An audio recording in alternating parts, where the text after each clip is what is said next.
Oh, this is a whole other bag of nachos. One of the hardest parts of a fan base that is willing to knee-jerk get upset when you bring up a problem with a piece of media is that you never get to discuss things like this. There are a lot of people that like Attack on Titan, but there are a lot of anti-Semitic tones to it. Was it on purpose? Was it an accident? Did the creator mean for it to be in there?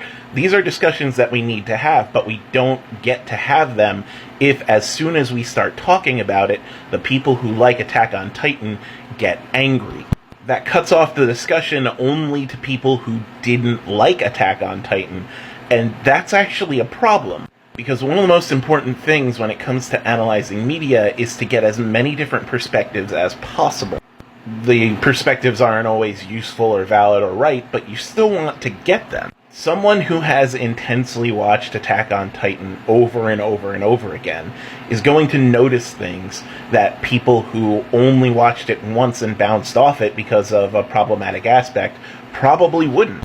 And those things aren't necessarily going to be in favor of Attack on Titan. It might be other problematic stuff. It might be other culturally relevant stuff. And note, Attack on Titan is just an example here. This applies for all media. That's why it's so important for fans to engage with works critically.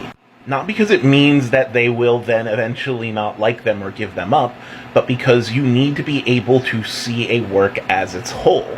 And that whole is not necessarily always positive. There was another comment response I got that said, why should people have to engage with stuff critically? Maybe they just like it, and maybe that's enough. Sure, that is enough. It is enough to just like something. But that's never where things end, right? Because then you're going to talk about it. You're going to engage in discussion.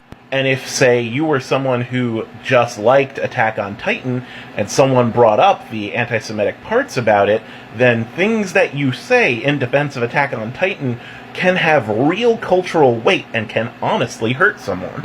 And the pushback against critical analysis is because people feel like it's doing homework. And honestly, that's a failure of our education system, which makes it seem like critical analysis is like doing homework. When really, critical analysis is just a different way of watching things. You watch it like you do usually, but you train yourself to notice certain things. And then, kind of in your downtime, your brain sort of spins up the gears and starts making connections. You don't have to, do an essay on it. You just need to watch it and keep certain things in mind. And pushing against that method of thinking is kind of like saying, I want to cover my ears and eyes and go la la la la la because it makes me happier.